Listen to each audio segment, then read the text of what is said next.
అయితే ఇక్కడనైతే మన హరికృష్ణ గారు చెప్పిన దాంట్లో ఒకటి వ్యాలిడ్ పాయింట్ ఏంటంటే యువతకు నిరుద్యోగులకు ఎంప్లాయ్మెంట్ కల్పించాల్సిన పరిస్థితి కూడా పెద్దగా ఉంటది భవిష్యత్తులో అని ప్రభుత్వం అంచనా ఉంది. కాబట్టి ఇప్పుడు మనం ఈ చర్చ చూసేటప్పుడు ఉద్యోగులు ప్రభుత్వం మంచిగానే సంతోషంగానే ఉన్నారు, మా పరిస్థితి ఏందనే పరిస్థితి వస్తుంది. ఎందుకంటే నేను చూసిన ఒక మిత్రుడు ఉండి నాకు మెసేజ్ పెట్టిండు, అన్నా ఇక మీకు ఉద్యోగాలు వచ్చినాయి అయిపోయిందా, మా ఉద్యోగాల పరిస్థితి ఏంటి అని. 32,000 ఉద్యోగాలే కాదు, ఇంకా ఉన్నాయి కొన్ని నోటిఫికేషన్ కు సంబంధించి ఈ లీగల్ బ్యారియర్స్ అన్ని బయటికి పోయిన తర్వాత వాటికి సంబంధించిన అది కూడా తెర మీదకి తెచ్చే అవకాశం ఉంది. కానీ ప్రత్యేకించి ఏంటంటే ఇప్పుడు ఇవన్నీ స్కిల్ యూనివర్సిటీ కానీ మిగతావన్నీ కూడా అవి అడిషనల్ గా ఎడ్యుకేట్ చేయడానికి. ఇప్పుడు మనం ఎకడమిక్ ఇన్స్టిట్యూషన్స్ పెట్టినా ఏవి చెప్పినా వాళ్ళని స్కిల్ ఓరియంటెడ్ గా తయారు చేయడమే. స్కిల్ కు సంబంధించో స్కిల్ కు అర్హతకు సంబంధించిన ఉద్యోగం ఇవ్వడం, ఉపాధి అవకాశాలు పెంచడం కూడా బాధ్యత ఉండాలి. మనోడు ఒక మాట అన్నాడు, సంపద సృష్టి వైపు కూడా ప్రభుత్వం ఆలోచించాలని. సంపద సృష్టి సంపద పంపిణీ సమంగా ఒక చర్చ అయితే ఇప్పుడు 1,79,000 కోట్ల రూపాయల పెట్టుబడులు దావోస్ లో వచ్చినాయి. వాటికి మనం ఇన్ఫ్రాస్ట్రక్చర్ ఇవ్వాలి, అది కూడా ఖర్చే, ప్రభుత్వానికి లాభం కాదు. ఇప్పుడు దానికి దాదాపు మనం ల్యాండ్ ఇవ్వాలి, పవర్ ఫ్రీగా ఇవ్వాలి, తర్వాత వాళ్ళకి సంబంధించిన రోడ్స్ వేయాలి, మనకే ఖర్చు ప్రభుత్వానికి. ఆ పెట్టుబడులు వచ్చినాయంటే వాళ్ళు కంపెనీస్ ఎస్టాబ్లిష్ చేసుకొని ఎంప్లాయ్మెంట్ జనరేట్ చేస్తారు, కానీ అది ఆదాయం ఏం కాదు. ఇన్కమ్ ఇప్పుడు పెట్టుబడులు వాటి యొక్క ఇంపాక్ట్ మళ్ళీ భవిష్యత్తులో ఉపయోగపడుతుంది. కానీ అంటే నాకు ఒక అబ్జర్వేషన్ ఏంటంటే 57 డిమాండ్ లో కొన్ని చిన్న డిమాండ్స్ కూడా ఉన్నాయి, వాటిలో నెరవేర్చవచ్చు. ఎగ్జాంపుల్ ఇప్పుడు నాకు మెసేజ్ పెట్టారు, ఉర్దూ అకాడమీలో 140 మంది ఎంప్లాయీస్ ఉన్నారట, వాళ్ళకి 2016-21 పిఆర్సీ ఇంతవరకు ఇంప్లిమెంట్ చేయాలి. 5,000 రూపాయలు ముజీబ్ గారు చెప్పాలి, 5,000 రూపాయలు 8,500 ఎంత 140 మందికి ఇంప్లిమెంట్ చేస్తే పడే భారం ఎంత తక్కువ. ఇట్లా 50 డిమాండ్స్ లో ఒక 30 డిమాండ్స్ ఈజీగా నెరవేర్చొచ్చు. నాకు తెలిసి పోయిన గవర్నమెంట్ ఎందుకు దృష్టి కేంద్రీకరణ 45 క్లియర్ అవుతాయి, పోయిన గవర్నమెంట్ ఎందుకు పట్టించుకోలేదో తెలీదు. ఈ లెవెల్లో 50 దానికి కొట్టేస్తాం, మిగతా 2-3 ఉంచుతాం. 50 కొట్టేస్తారా? ఫైనాన్స్ ఇష్యూస్ లేని ఏంటి మెజారిటీ. సరే ఇవన్నీ చిన్న ఓకే, కానీ మెజారిటీ హ్యాపీ కావాలంటే డిఏలు, హెల్త్ కార్డ్స్, ఆల్ ఎంప్లాయీస్ వచ్చేది డిఏలు, పిఆర్సీ, హెల్త్ కార్డ్స్. ఇంతకుముందు పిఆర్సీ అంటే పిఆర్సీ ఇవ్వాలి, మీ హక్కు, వాళ్ళకు హక్కు, రాజ్యాంగబద్ధ హక్కు. మిగతా వాటిల్లో కంఫర్ట్ ను పెంచే ఎక్కువ ఉన్నాయి, ఎకనామిక్ ఇష్యూస్ తక్కువ ఉంటాయి. కంఫర్ట్ మీన్స్ కొంత ఇబ్బందులు ఉన్న వాటిని రిజాల్వ్ చేయడం. కానీ దేవిప్రసాద్ గారు కూడా ఉన్నారు ఫోన్ లైన్ లో. దేవిప్రసాద్ గారు, నాన్ ఫైనాన్షియల్ డిమాండ్స్ మీరు ఎందుకు పట్టించుకోలేదు? నా ఉద్యోగులకి మీరు 11 సంవత్సరాల్లో ఒక్కటేసారి ట్రాన్స్ఫర్స్ పెట్టారు. ప్రతి సంవత్సరం ట్రాన్స్ఫర్ పెడితే మీకు వచ్చిన నష్టమే ఉండే. అంటే జనరల్ గా చాలా సమస్యలు ఒక్క నిమిషం అంటే ఉపాధ్యాయులకు సంబంధించినటువంటి బదిలీల విషయంలోనేమో కామన్ సర్వీస్ రూల్స్ ఏదో ఉండి ఆ కేసు వలన ఉపాధ్యాయ సంఘాలే బదిలీలు వద్దని చెప్పి రాసిచ్చినాయి చాలా సందర్భాల్లో. ఒకసారి ఏమైపోయిందంటే ప్రభుత్వం ట్రాన్స్ఫర్లు అనే వారికి ఏమైందంటే సిబ్బంది తక్కువ ఉన్నప్పుడు డెఫినెట్ గా ఇబ్బంది పడేటువంటి అవకాశం ఉంటుంది. అందులో 20% పెడతారు. 20% పెట్టే వారికి ఏమైతుందంటే కొంతమందికి మాత్రమే ట్రాన్స్ఫర్లు అయితే మిగతా వాళ్ళందరూ ఉండేటువంటి పరిస్థితి వస్తుంది. 100% ట్రాన్స్ఫర్స్ అనేటువంటివి ప్రభుత్వంలో కొంత అడ్మినిస్ట్రేషన్ కి ఇబ్బందులు ఇచ్చే ప్రయత్నం అవుతుంది. కాబట్టి డెఫినెట్ గా ఆ సమస్యలు ఇవి రెగ్యులర్ గా ఉన్నటువంటి సమస్యలు. ఇప్పుడున్న అధికారులే అప్పుడున్నారు. ఇవి ఐఏఎస్లు, చీఫ్ సెక్రటరీ లెవెల్లా కొంత శ్రద్ధ పెట్టి సమస్యలు, చిన్న సమస్యలు నాన్ ఫైనాన్షియలీ ప్రభుత్వానికి ఏమి ఇబ్బంది ఉండదు, పరిష్కరించవచ్చు. కానీ ఇప్పుడు మీరు ఉర్దూ అకాడమీ చెప్పారు, దానికి సంబంధించినటువంటి వేతనాలు ఇవ్వాలి అంటే, వాళ్ళకి పిఆర్సీ అమలు చేయాలంటే వాటికి సంబంధించినటువంటి అంశాల పట్ల సరైనటువంటి శ్రద్ధ చూపాలి కదా. ప్రభుత్వం చూపదు.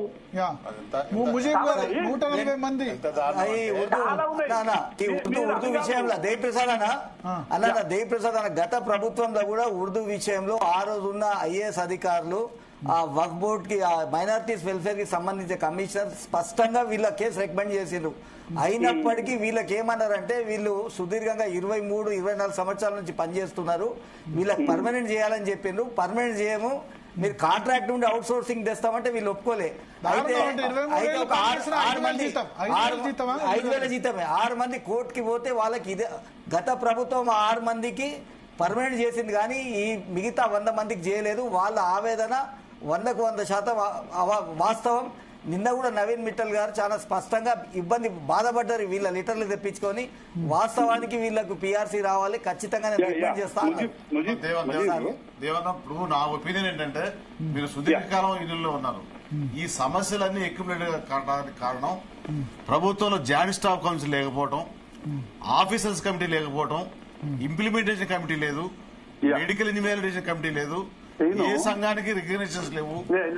అన్నిటి వల్ల జిల్లాలో ఇప్పుడు ఈ జాయింట్ స్టాఫ్ కమిటీలు రెగ్యులర్ గా పెట్టాలని మనం 25 ఏళ్లుగా డిమాండ్ చేస్తున్నాం. అవునన్నా, 25 ఏళ్లుగా డిమాండ్ చేస్తున్నాము. కానీ ఏమైతున్నాయంటే కలెక్టర్లు గానీ చీఫ్ సెక్రటరీలు గానీ సరిగ్గా పట్టించారు. జాయింట్ స్టాఫ్ కమిటీ ఎవరు కండక్ట్ చేయాలి?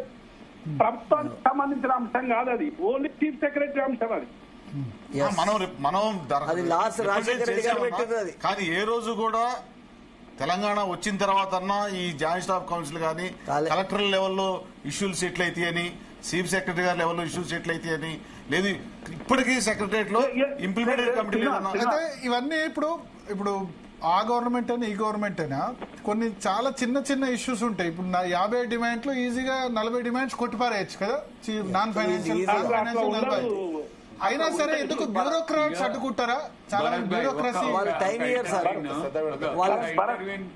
అవుట్ ఆఫ్ పాలిటిక్స్ ఒక ఇంటర్వ్యూని అయితే నేను స్వామన్ అయినా, శ్రీనివాస్ గౌడ్ గారైనా, మా దేవి ప్రసాద్ గారైనా, ఇప్పుడు వీళ్ళు ముగ్గురు మేజర్ లీడర్స్ టిఆర్ఎస్ లో కూడా ఒకరు మంత్రి ఉండే, గత ముందేమో ఎమ్మెల్యే ఉండే,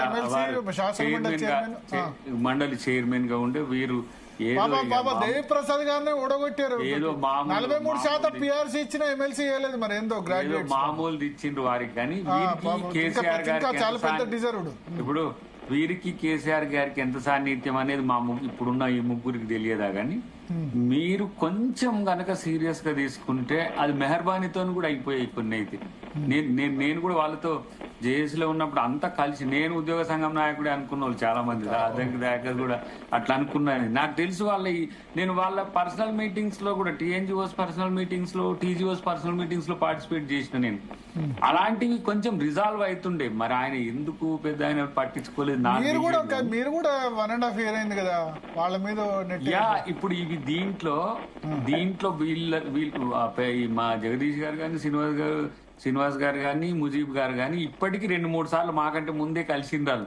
మేము అరేంజ్ చేయడం వరకే బ్యాకప్ 4 సార్లు కలిసి చాలా ఎక్కువ టైంతో ఉన్నారు. అప్పుడు కూడా మీ మీటింగ్లు అన్నది అనుకున్నా ఇంకా కొంచెం అడ్జస్ట్ చేసుకోరే, కొంచెం గాలిలో పడని అనే కాడికి వచ్చింది. అట్లని చెప్పి ఏదో తప్పు చేస్తున్న ధోరణి కూడా కాదు ఇక్కడ. జస్ట్ ప్రభుత్వము, ప్రభుత్వ ఉద్యోగులు అనేది ఒక అన్నదమ్ముల మాదిరిగా, పెద్ద చిన్న మాదిరిగా తప్పితే దాంట్లో ఏం డీవియేషన్స్ లేవనేది నా వ్యక్తిగత అభిప్రాయం. గతంలో ఇప్పుడు ఎవరు దీంట్లో ముజీబ్ అయినా, శ్రీనివాస్ గారైనా, జగదీష్ గారైనా మూవ్మెంట్ లో లేని వాళ్ళు కేసీఆర్ తో కూడా మంచిగానే ఉన్నారు. అట్లా అని చెప్పి కేసీఆర్ తో మంచుకున్నందుకు ఈ ప్రభుత్వంతో గిల్లి గజ్జలతో లేరు. వాళ్ళు ఉద్యోగుల పక్షాన ఉన్నారు. నేను చాలా వాళ్ళ డైరీ ఆవిష్కరణలో పోయినా, వాళ్ళ సొంత ఫంక్షన్స్ కూడా ఈ మధ్య నేను పోయినా కదా, చూస్తున్నా కదా. అక్కడ రిక్వెస్ట్ మోడ్ ఒకటి హ్యుమానిటేరియన్ యాంగిల్, ఇవి రెండింటిని ప్రభుత్వం కన్సిడర్ చేస్తుందనే నాకున్న సమాచారం. కాబట్టి వాళ్ళు ధర్నా అనేసరికి మేము కొంచెం ధర్నా మీన్స్ ఎవరైనా ప్రెషర్ టాక్టిక్స్ లో ఉద్యోగ సంఘాలైనా లేకపోతే ప్రజా సంఘాలైనా ఎవరైనా ఒక డెడ్ లైన్ పెట్టుకొని ప్రభుత్వం మీద ఒత్తిడి తెచ్చే కార్యక్రమంలో భాగంగా రేపు చూడాలి. ఇంకా ధర్నా అనట్లే, లాంగ్ టర్మ్ గోల్ తో ఉంటారు వాళ్ళు. ఇవి ఎప్పుడో 2 months కామెంట్లు అందరూ పెడుతున్నారు ధర్నా ఉందా లేదా. ఉద్యోగులు అయితే చాలా వాళ్ళది ఉందా లేదా చెప్పండి పెడుతున్నారు. 5th నాడు మాకుంది కదా, 5th రేపు మాకుంది కదా, మా దాంట్లో వాళ్ళు ధర్నా నిరసన. నేను చెప్తున్నాను, నేనేంటంటే హెల్త్ కార్డు, డిఏలు, ఈ ట్రాన్స్ఫర్స్ ఇవన్నీ చేస్తే ధర్నా ఉండదు. చేయకపోతే ఉంటుందా పెండింగ్ బిల్సా? పెండింగ్ బిల్స్ అంటే major demand pending bills major గా రిటైర్ అయిన వాళ్ళు పెన్షన్ ఆల్ ఎంప్లాయీస్ ఎట్లా ఎటువంటి మెడికల్ బిల్స్ చాలా మెడికల్ బిల్స్ ఉన్నాయి, ఈఎల్ శాలరీ ఉంది, జీపీఎఫ్ లోన్ ఉంది, టీహెచ్జిఎల్ఐ ఉంది, house building advance supplementary bills ఉన్నాయి. కానీ 11,000 కోట్లు కష్టం కదా. 20,000 కోట్లు 20,000 కోట్లు రుణమాఫీ ఇచ్చే వాళ్ళు మైలేజ్ రాలేదు, 100 కిలోమీటర్లు గవర్నమెంట్ మైలేజ్ రాలేదు, ఏం కాలేదు. మీకు 11,000 అంటే నేను ఇన్స్టాల్మెంట్ ఇస్తావు ఇన్స్టాల్మెంట్ అదే కదా. ఇప్పుడు ఇన్స్టాల్మెంట్ ఇవ్వట్టే సమస్య వచ్చింది. ఉద్యోగి రిటైర్ అయిన రోజే ఇవ్వాల్సింది, సంవత్సరం అయినా ఇవ్వట్లేదు కాబట్టి సమస్య వస్తుంది కదా. ఇందులో రెగ్యులర్ శాలరీ బిల్స్ కూడా దాన్ని బైఫర్కేట్ చేసి ఇన్స్టాల్మెంట్స్ లో చేస్తాం. ఇన్స్టాల్మెంట్ అంటే మీరు మళ్ళీ సంవత్సరం 2 సంవత్సరాలు డిలే చేస్తే నెలకు 600 కోట్లు కొడతామని చెప్పిండ్రు. 600 తర్వాత 700 కానీ మరి ఆ నెలకు 600 కోట్లు కొడితే 20 నెలలు అవుతుంది. అప్పుడు 8,000 వస్తుంది.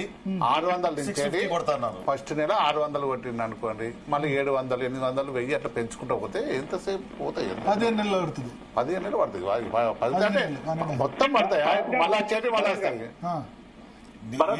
యా దేవిప్రసాద్ గారు, ఇప్పుడు నేను ఏమంటున్నా, ఉద్యోగ సంఘాలకి ప్రభుత్వానికి మధ్య జరిగేటువంటి చర్చలలో ఎట్లుంటది భరత్ గారు అంటే, మిత్రులు అందరూ చాలా సార్లు చర్చలో పాల్గొన్నారు. మేము ఒకసారి నేను ప్రకటించిన మా గవర్నమెంట్ వచ్చినాక, మేము అడిగింది ప్రభుత్వం ఇవ్వదు, అట్లానే మాకు మా సంతృప్తి పరచకుండా ఇవ్వకుంటే మేము ఊరుకోము.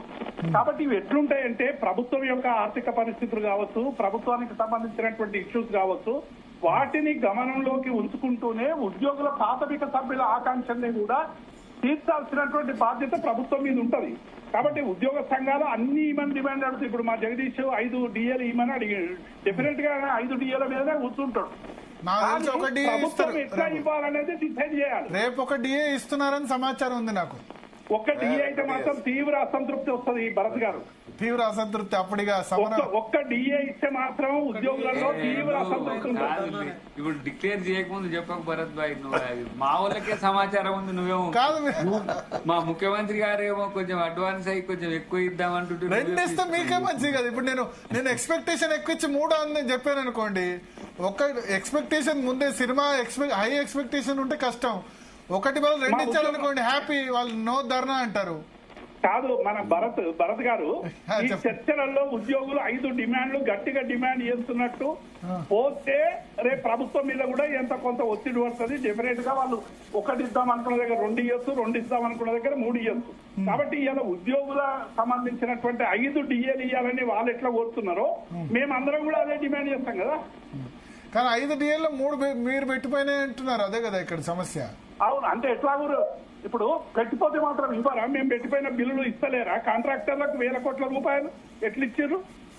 ఉద్యోగులకు మాత్రం ఇవ్వరు, కాంట్రాక్టర్లకు. చిన్న కాంట్రాక్టర్లు ఇవ్వట్లేదు కదా, అన్ని పెద్ద కాంట్రాక్టర్లు వేసుకొని పోతున్నారు కదా. పెద్ద కాంట్రాక్టర్లు అన్ని ఎత్తుకపోయినరు, మా దయాకరా నాకు తెలియదా? కాదు అదే